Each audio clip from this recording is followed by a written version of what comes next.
And she saved, aka stole, $17,000 in rate savings. And she got a seller credit of $3,200 and more. That exceeded the seller credit for investment properties by approximately $1,000. Tish, tish, tish. These charges are baseless, and the president's own public statements make clear that his only goal is political retribution at any cost. We saw how rigged it was when Engoron would not even follow the Court of Appeals. When he turned around and he was like, well, we are going to count all of these other matters that are all way past and outside the statute of limitations, he still allowed that evidence to come in. Letitia James, Tishy, now indicted. 2 counts for her mortgage fraud. And we've got the indictment queued up. We're going to go through it here and see exactly what has gone down. But here's how it broke over from the New York Post. They said, she has now been indicted. There was a grand jury that was impaneled in Virginia, the Eastern District, on a single count of bank fraud. That's actually 2 counts, as we now know. Federal housing regulator, if you remember, Bill Pulte, he was the one who led a lot of this and uncovered the truth of her fraud. And so she, of course, as we remember, was the New York Attorney General, is currently the New York Attorney General, but the woman who is responsible for prosecuting President Trump in that $500 million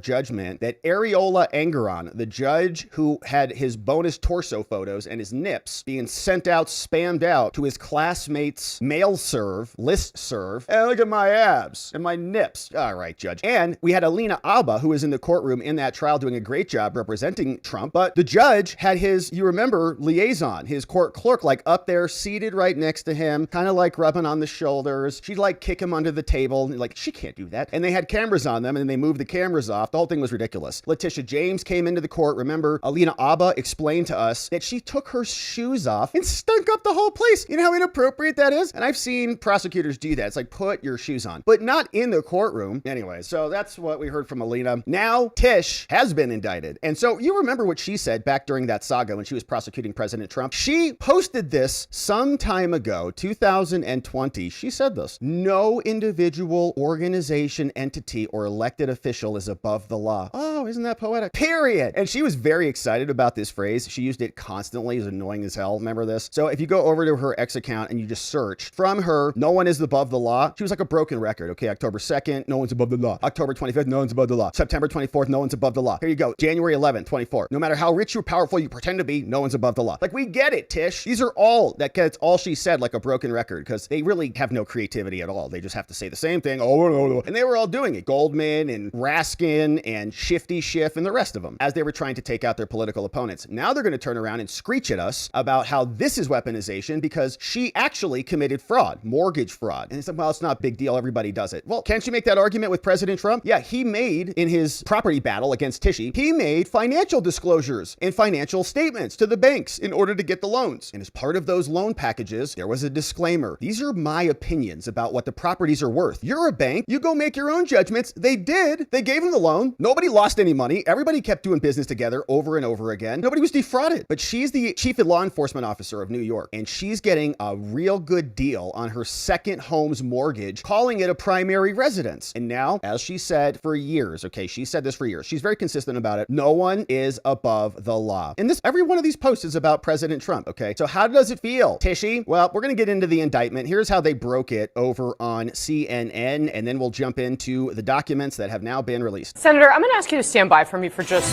one second. Pause. And I would like to come back. Senator, you're on pause. This is more important than you. Back to the senator to get her to react to this immediately, but we do need to get to this breaking news out of the White House with Kristen Holmes. Kristen, I understand we have some legal breaking news. Yeah, we have just learned that New York Attorney General Letitia James, who obviously brought the charges and won against President Donald Trump, has just been indicted by the Department of Justice. This was a case that President Trump wanted to be brought. It's a mortgage fraud case, and it's also what led to the leaving of the U.S. attorney in the Eastern District of Virginia. The career prosecutor who was a career hack, who's now gone. And now we have actual justice coming through and down the line. So we're happy to see it. But we also see that the case has now been appointed to Judge Jamar Walker. All right, ladies and gentlemen, the grand jury has now convened and made a decision. And they charge that at all times relevant, Letitia A. James was a resident of Brooklyn, New York. And she was a borrower on a loan that came from a Fannie Mae, not Fannie Willis, Fannie Mae. It's Vista Bank. Mortgage loan for the property located at 3121 in Virginia. Borrower, so living resident in New York, lives in New York, took out a loan, got a property in Virginia. Got to make sure we understand the mechanics. Talking to myself. OVM Financial, also known as Old Virginia Mortgage, aka Annie Mac, was a mortgage lending business that was in Virginia Beach, Virginia, and they were engaged in the business of originating and underwriting residential mortgage loans, including those backed by Fannie Mae. So another local entity is working with Fannie Mae. OVM Financial qualified as a financial institution within the operation of the law. So Fannie Mae was a federally chartered corporation that purchased and guaranteed mortgages, operating as a government-sponsored enterprise with the oversight of the Federal Housing Finance Agency. That's what Bill Pulte is now in charge of. He's federal housing, so I'm sure that's a sub-agency of what he's doing. Now, First Savings Bank was a state-chartered FDIC-insured financial institution that was also headquartered in Jeffersonville, Indiana. And they got mortgage loans through assignment or acquisition. Same thing, and you may have seen this happen, like you get this letter in the mail, your mortgage has been bought by this other bank. First Savings Bank qualified as a financial institution, again, within the meaning of the law. We got all the parties, we've got some local banks, we've got some credit unions, First Savings Bank, and some other entities who are here, all with money that Tishy wants for her house. On or about August 17, 2020, almost to the day, okay, this lady, almost to the day, look at this, August 25th, 2020. So are you telling me that she went in on August 17th, she purchased a home with a loan on August 17th, and then days later on August 25th, she says no one's above the law. She's the sole borrower, 3-bedroom, 1-bathroom property located in Virginia, dropped 137 big ones on it, financed with a loan of $106,000 through Fannie Mae. And as we saw, Fannie Mae, federally chartered corporation. Now, the loan was originated by another entity, OVM, and they used a second home rider, which required James, the sole borrower, to occupy and use the property as her secondary residence and prohibited its use as a time-sharing or other shared ownership arrangement or agreement that requires her to either rent the property or give any other person any control over the occupancy or the use of the property. Now, despite these representations, so the loan starts from this one company and they're processing it like it's a second home. It was a second home. She's the New York Attorney General. She has to live there. She can't live in Virginia. Despite these representations, the Perrone property was not occupied or used by James as a secondary residence, okay?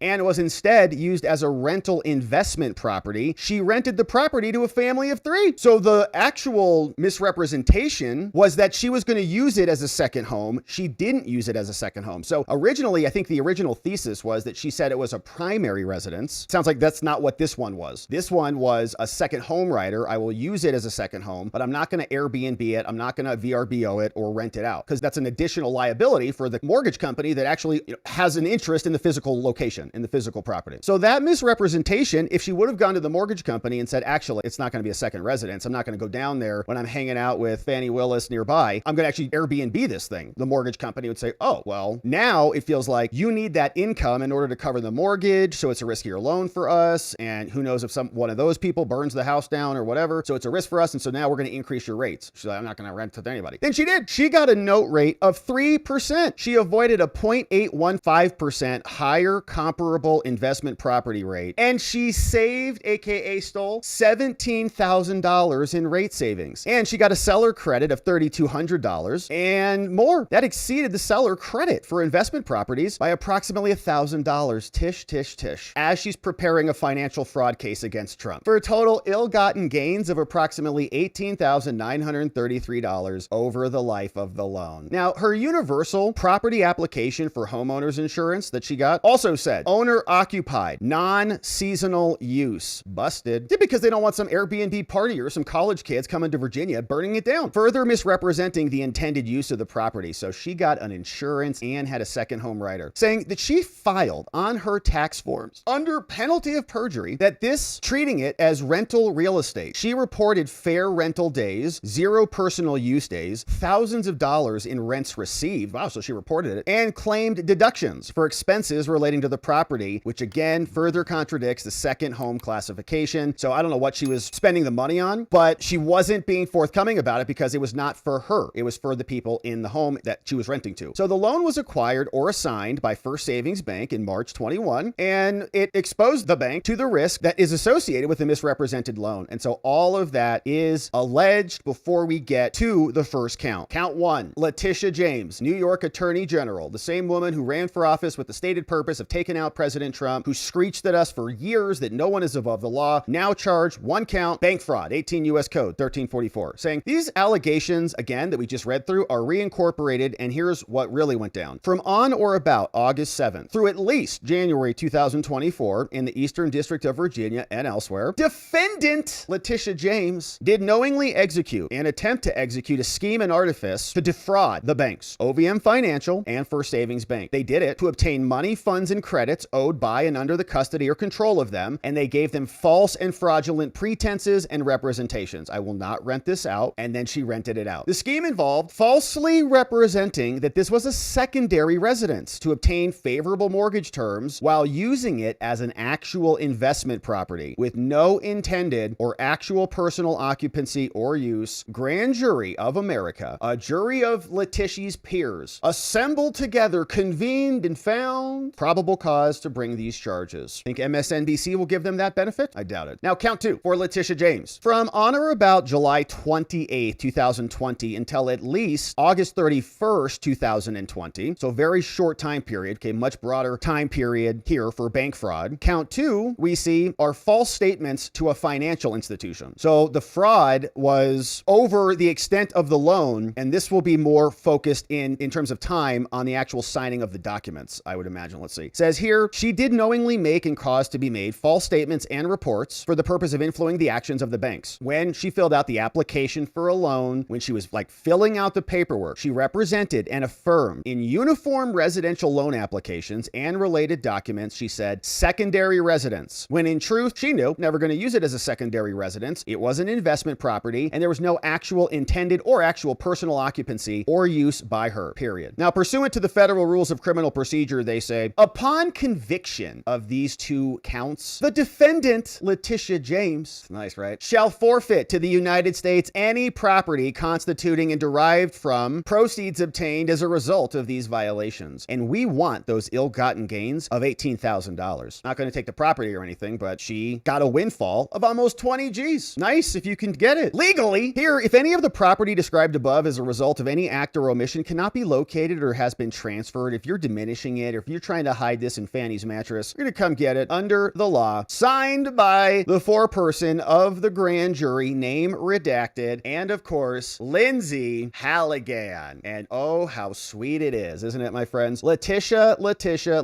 you are now busted. And hopefully this is the start of something big, and another domino drops. And we're here in October, about 10 months-ish, right? 9 months, right after the president came in here, and we're starting to see some pretty good action. So here is more. We had reaction and reporting over from this lady, but there was also this lady who was also on with MSNBC. And let's hear what she had to say. This is as it was breaking. There's a lot of like heartache and mourning here. So I just wanted to just share a little bit of with you so we could indulge. To my colleagues here at MSNBC, this bouncing ball is like the fastest bouncing ball ever. We've been monitoring this ever since we reported that a senior supervisor concluded there was no probable cause to bring this case to a grand jury, one of the lowest thresholds the Department of Justice has to meet. And instead, Lindsay Halligan, the interim U.S. attorney we heard today, had presented the evidence that she believes could lead to indicting Letitia James today in a courtroom in Alexandria. And what happened? We now have multiple sources telling us that Halligan presented this evidence, and we are now waiting as our prosecutors in the Eastern District to hear if the grand jury has decided. They did. She got indicted. And of course, the grand jury was the body that said that there was enough probable cause there. And we had a response from Letitia. And so let's listen to see what she had to say, because she's now posted this and said the following. This is nothing more than a continuation of the president's desperate weaponization of our justice system. You mean the one that you started when you launched a $500 million fraudulent campaign to try to bankrupt him in the middle of an election? I am not fearful. I am fearless. Well, you look a little fearful right there to us there, Tish. Oh gosh, you can just see the facial spasms are back as she's trying to read the teleprompter. We will fight these baseless charges aggressively, and my office will continue to fight fiercely to protect New Yorkers and their rights. All right, sorry to do this, but here is Letitia. This is nothing more than a continuation of the president's desperate weaponization of our justice system. He is forcing federal law enforcement agencies to do his bidding, all because... Did he force the grand jury to as well?